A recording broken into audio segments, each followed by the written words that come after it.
RTM Talk, um espaço de entrevistas sobre os mais variados temas da atualidade. Entra na conversa. Começa agora o RTM Talk.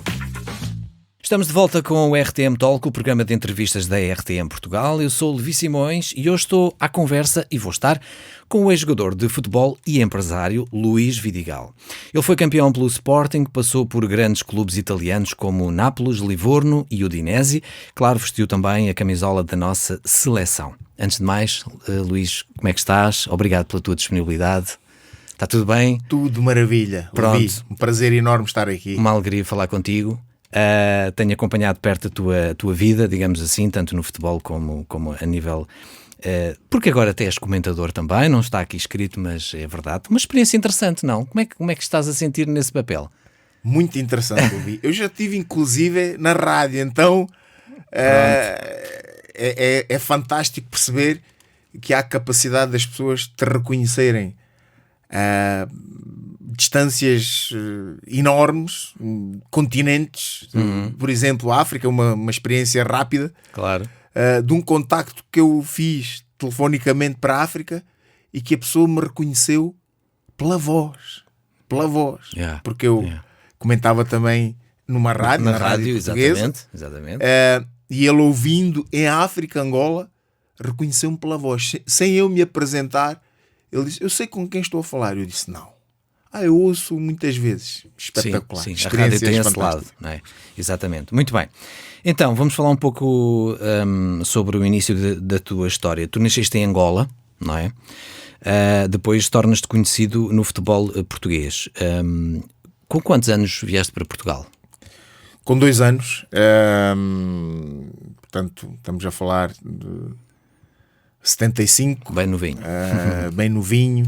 Não me recordo desses episódios de ter que deixar o país a fugir, porque foi por causa da guerra, não é? Por causa da guerra. Recordo-me depois de alguma coisa cá em Portugal. Já fomos num primeiro momento para o norte, para Vidago, e aí tenho algumas lembranças. Tivemos 2 anos em Vidago. E depois, a partir de Vidago, sim, Elvas, que é a cidade que nos acolheu e que eu sinto ser minha também. Considero-me um elvense, não nascido, mas um elvense de gema, com certeza. Cidade maravilhosa, que evidentemente, ainda estando lá, a nossa matriarca, a Dona Diolinda, com 94 anos, obriga-nos a ir lá muitas vezes. Claro que sim. E o Elvas este ano até com uma boa campanha na Taça de Portugal, não é? Enfim, mas pronto, ficou pelas meias. Ou os quartos. Ficou pelos quartos final, com a possibilidade de alcançar as meias. Exatamente. Frente ao Benfica, que teria sido espetacular. Mas pronto, acho que já foi um feito para o clube da cidade. A tua família tem ligação ao futebol, não é? Desde sempre ou também aconteceu mais tarde? Não é desde sempre. Aliás, é estranho quando eu digo que o meu pai com o futebol era mesmo só adepto. Nunca ouvi dar um pontapé numa bola. Nasce muito dos irmãos e também não dos mais velhos, mesmo jogando, mas não eram de todo dotados de capacidade para se tornarem profissionais. Mas sim, aqueles que estavam numa zona mais intermédia. Dizer que somos ou fomos 13, infelizmente já perdemos 5 irmãos. Mas a partir aí do quarto mais velho começa a veia do futebol a surgir, tornando-se esse irmão Vítor, que não tendo sido dos melhores daqueles 5 que depois poderei fazer referência, e que jogamos na Primeira Liga em Portugal e no estrangeiro também, representamos 2 seleções, a portuguesa e a angolana. Aquele que verdadeiramente transformou a nossa mentalidade para nos tornarmos profissionais foi sem dúvida o Beto. Para nós todos, eu vou falar de mim, mas para nós o melhor, e aquele que impulsionou não só a nossa família, mas a geração de amigos que viviam connosco no bairro da Cruz Vermelha em Elvas. Uma figura que ficará para sempre. E daí esses 5 irmãos profissionais que jogaram na Primeira Liga. Um deles é hoje treinador, o Lito Vidigal. E continuamos por aí com sobrinhos, com o filho do Beto, por exemplo, que joga em Inglaterra na Championship, e os mais novos que vão surgindo, os meus filhos inclusive, o Gabriel e o Daniel. Sim. Na tua infância já andavam aos pontapés na bola na rua, ou foi logo depois um salto, digamos, para o futebol no Sporting? Muita rua. Começa na rua, não é? Muita rua. Sempre na rua. Eu acho que foi fundamental para nós. Hoje, a importância da formação vê-se depois naquilo que é o crescimento e a evolução de cada jogador.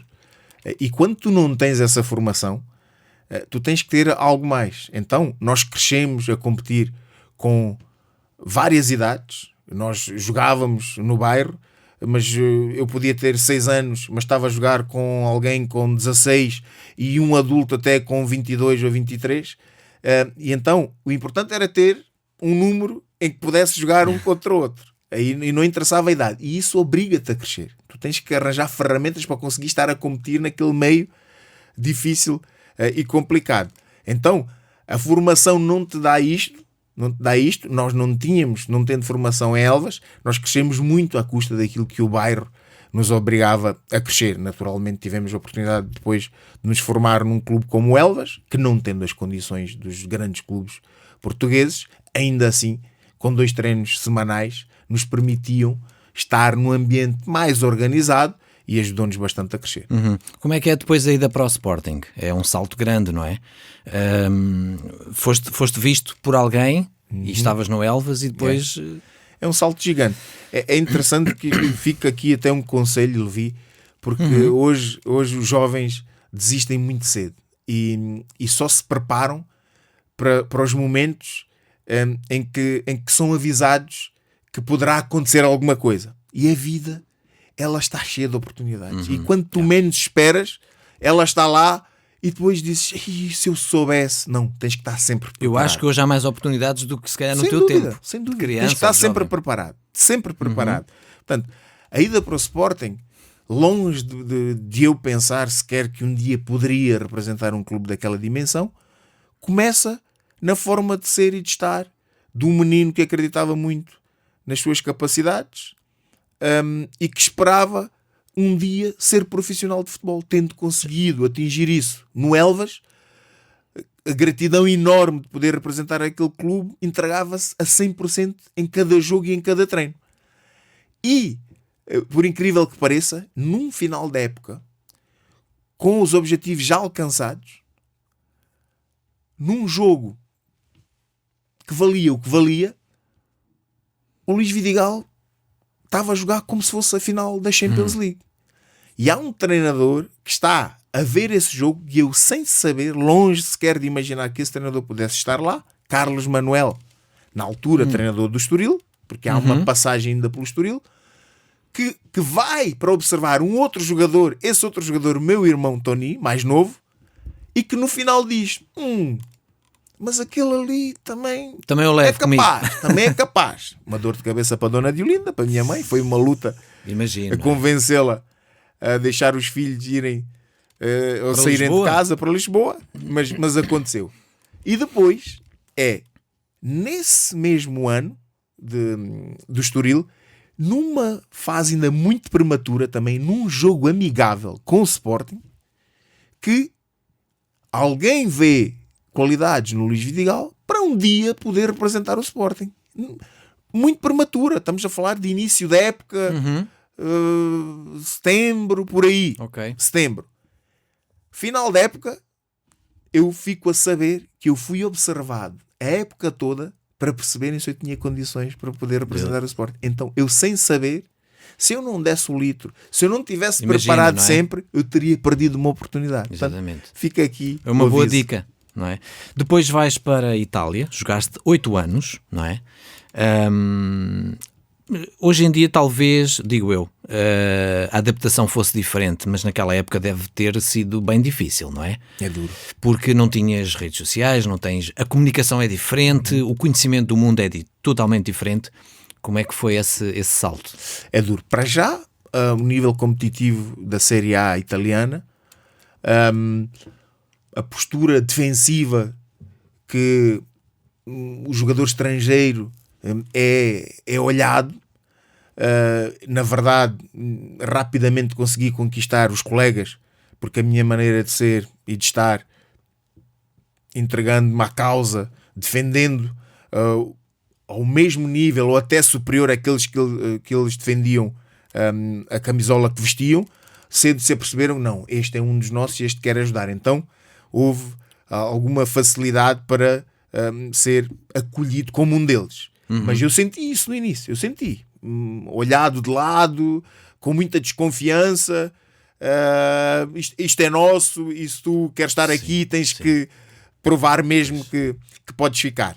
Sim, não havia tanta troca de jogadores como hoje em dia, não é? Sim. Quer dizer, Era mais era difícil, mais italianos, era mais durinho, era mais tinha durinho. aquela geração que hoje já não joga a bola mais durinha, não é? Durinho. Exatamente. Mas gostaste de teres tido essa oportunidade de jogar no futebol italiano? Foi uma experiência única.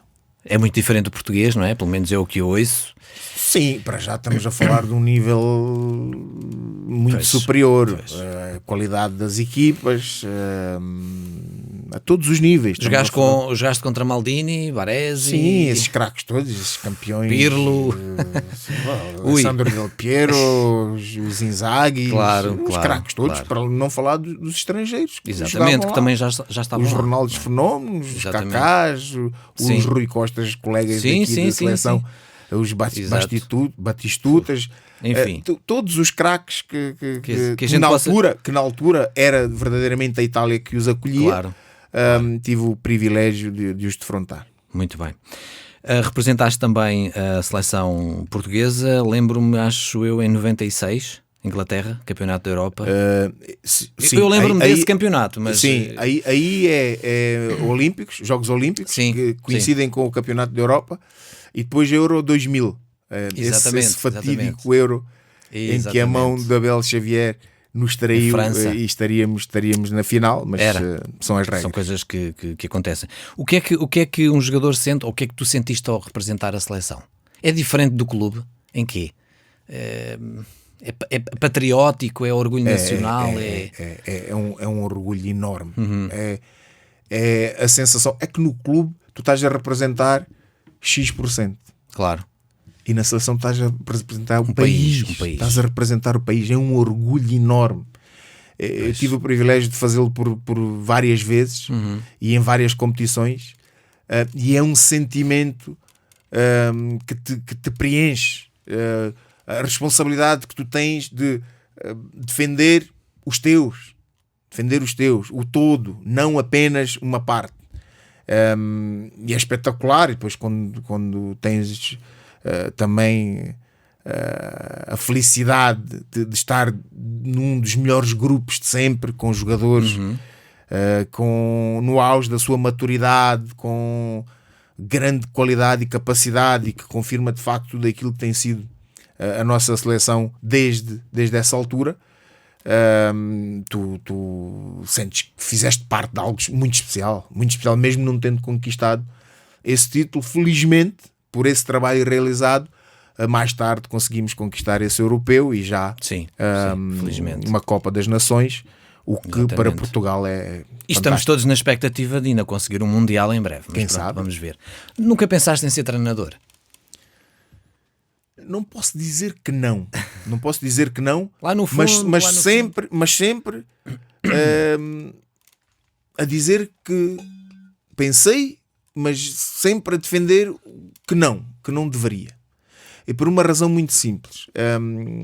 Ser treinador, eu fui desafiado por vários treinadores, particularmente os italianos, que reconheciam em mim liderança, conhecimento do jogo, qualidades, caráter e personalidade para poder ser um bom líder. Porque tu foste capitão de equipa também, para quem não sabe. E então eles incentivavam-me: Luís, tenta, vai fazer o curso. Experimenta pelo menos. Mas eu tenho prioridades, Levi. Ok. Eu tenho prioridades. Ok. E eu privei a minha família durante os anos de profissional, enquanto futebolista, de muita coisa, de tempo, particularmente. Claro. E um treinador hoje que queira ser bem sucedido tem que estar focado. Tem que viver para aquilo. 24 horas, Levi, 24 horas. A análise do treino, do comportamento dos jogadores, do adversário, e agora tem que jogar com qual, eles jogam desta maneira, e o jogo não correu bem agora, e porquê que não mudamos?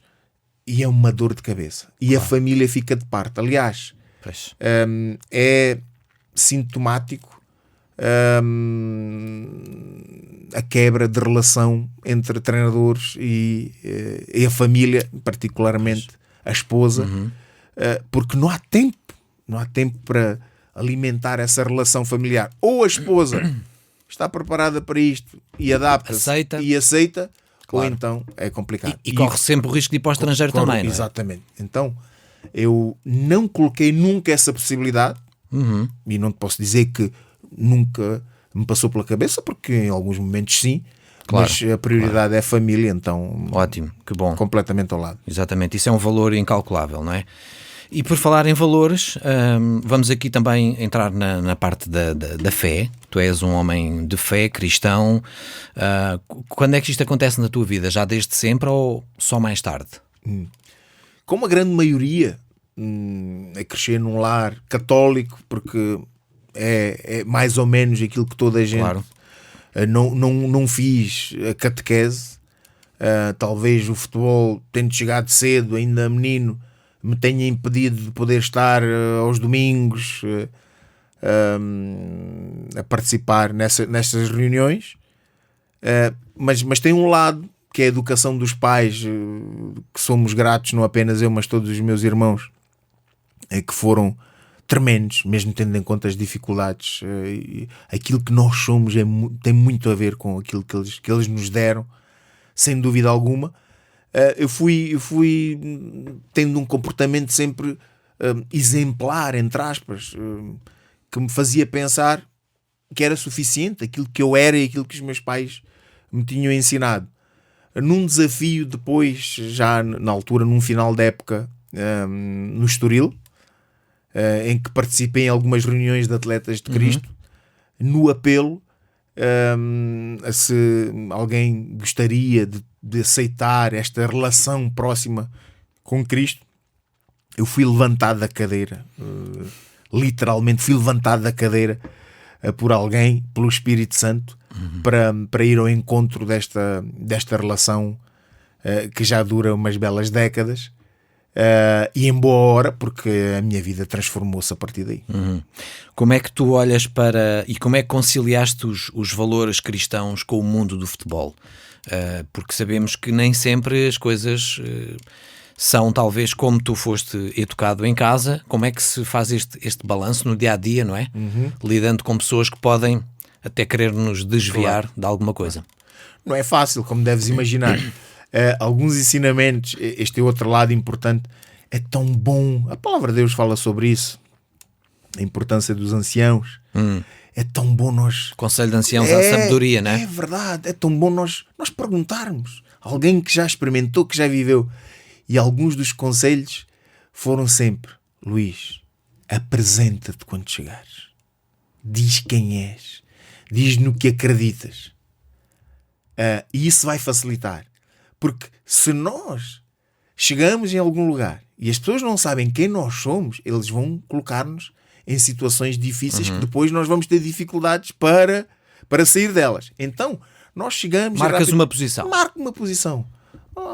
Rapidamente, assim que surge a oportunidade. Não, eu sou cristão, isso é algo com que eu tenho algumas dificuldades em lidar. Naturalmente respeito a tua posição, mas eu não vou aceitar. Episódios aconteceram. E lidas com colegas de outras religiões. Claramente, e sempre os respeitei e frequentaram a minha casa, com o máximo respeito, e ainda hoje falamos, claro, porque eles viram em mim algo diferente, juntar algo que falávamos em off há pouco, de um amigo italiano, de um casal amigo italiano que nos veio visitar e trouxe um casal amigo. E a forma como ele falava de nós, ele dizia: vocês não imaginam o que é esta família. A forma como eles educaram os filhos, nós íamos à casa deles, eles oravam por eles, oravam por nós, eles ainda se lembram disso. Hoje. Oravam por nós. Eles diziam: isto é uma família incrível, eles são um exemplo, isto é maravilhoso. E não somos nós, Levi. Eu não estou a falar de mim, eu estou a falar da presença do Senhor na minha vida. Cristo em mim transforma todas as coisas. Sem dúvida, vocês seguiram aquilo que Cristo ensinou, não é? Depois de terminares a tua carreira futebolística, inicias algumas atividades, já apresentei como empresário, agora mais recente, ligado também aos comentários. Tens assim algum projeto futuro que queiras partilhar? Alguma coisa que gostasses de fazer, que não estás a fazer agora, que tenhas em mente, que possa ser falado? Por exemplo, já agora uma questão que surgiu, uma academia de futebol, alguma coisa do género, nunca te passou pela cabeça também? Já falámos na questão do treinador, mas algo relacionado até com formação. É interessante, esse é um grande desafio. Eu já o fiz, o fiz no Sporting. Quem sabe em Elvas, por exemplo? Eu já o fiz no Sporting, sim. Quem sabe. Em conversas, como deves imaginar, e em contactos com representantes de alguns clubes e até do Elvas, já surgiu essa possibilidade. E até ter o meu nome, a academia. Coisa que não teria problema absolutamente nenhum. Claro. Seria um prazer enorme para mim fazer parte de um projeto deste género. Sem dúvida. Porque se nós passarmos por este mundo, o tempo que nós vivemos, e não influenciarmos a vida de ninguém positivamente, porque hoje é muito fácil influenciar negativamente, mas se não influenciarmos positivamente, o que é que nós tivemos cá a fazer? O que é que nós tivemos cá a fazer? Eu sempre que tenho oportunidade, eu vou na pedagogia com os mais jovens, chamo, mantenho-os bem perto para eles sentirem e perceberem que há muito mais do que aquilo que eles andam a fazer e daquilo que eles andam a ouvir. Muito mais, muito mais. Eles são facilmente atraídos para o mal, valores e princípios estão a ser abandonados pela sociedade, e se não houver ninguém que lhes fale destas coisas fundamentais para eles terem uma vida sã ou melhor, quem poderá fazer? Então era um projeto que eu gostaria com certeza de abraçar. Quem sabe um dia surgir a oportunidade, não é? Exatamente. Tens lá em casa, já falámos que são 2 jogadores, não é? Dos 3 filhos, 2 já são... Sim, 3, mas o mais velho com um probleminha no joelho e com o curso tirado de gestão de organizações desportivas, lá está, que é bom. Mas é sempre futebol, não jogado, mas numa forma de gestão. Os outros sim, estão a jogar, o mais novo, o Gabriel e o Daniel. E temos lá algum Ronaldo ou Messi ou... Um joga com as mãos, guarda-redes. Pronto. E o outro é defesa, portanto não será para a frente, mas poderemos estar a falar de um central dos bons. Vamos olhar aqui para os portugueses, sempre vamos procurar os portugueses. Exatamente. Um Gonçalo Inácio, por exemplo, ou um Rubem Dias, quem sabe. Exatamente, muito bem. Falaste nesta questão do curso, achas esse equilíbrio importante? Ou seja, ao mesmo tempo que estão na formação de futebol e a treinar e a jogar, também não descurarem a parte académica, não é? Até para o futuro. Sim. Isso é uma mensagem que eventualmente podes deixar também para os jovens. Não, isso é uma exigência. Não se focarem apenas no futebol, não é? Que é aquela loucura de início. Não pode. E é mentira os que dizem, não consigo. Não, mentira. Dá para conciliar. Dá perfeitamente. Sim, os 2 mais velhos felizmente já estão formados, o David e o Daniel. O Gabriel mais novo, com 15 anos, agora em julho terá ainda 3 anos, e depois ver que curso seguirá. E tem tido essa capacidade de treinar, estudar Porque eles têm 2 treinos por dia? Ou um? Não, um só. A ter um bom aproveitamento, claro. A exigência em casa vai no sentido de nós sermos responsáveis, até para que não haja aqui a possibilidade de nós colocarmos um ponto final em alguma das atividades que não é a mais importante, porque a formação deles neste momento mais importante, é muito mais importante, claro. Mas tem corrido tudo bem. Ótimo. Como é que, já estamos a terminar, como é que gostarias que as pessoas te vissem, ou recordassem, ou te vejam dentro e fora do campo, quando falam de ti? Como é que achas, como é que queres que elas falem de ti? Como é que um dia gostarias que elas te recordassem? Exatamente. Eu vou começar por dizer que algo que já disse, os melhores troféus que eu conquistei foi a capacidade de influenciar a vida das pessoas com quem eu partilhei balneário. E agora claramente a falar do futebol, e a questão vai nesse sentido. E para deixar um exemplo claro daquilo que eu estou a dizer e a descrever bem aquilo que eu desejo que as pessoas se lembrem quando falarem de mim, é a minha passagem pelo Nápoles. O Nápoles teve, para muitos, não será para todos, porque lá está, cada um quer o seu, mas para a grande maioria, o melhor jogador de sempre, todos os tempos, Diego Armando Maradona. Exatamente. E na estrutura ainda estão trabalhadores nas várias áreas do clube que estiveram comigo, com Maradona. Estou-me só a referir a Maradona, mas têm passado muitos craques pelo Nápoles. E quando várias vezes, vários jogadores que passaram por lá e de quem eu sou amigo, todos eles dizem: o que é que tu fizeste em Nápoles? Mas porquê? Eu pergunto.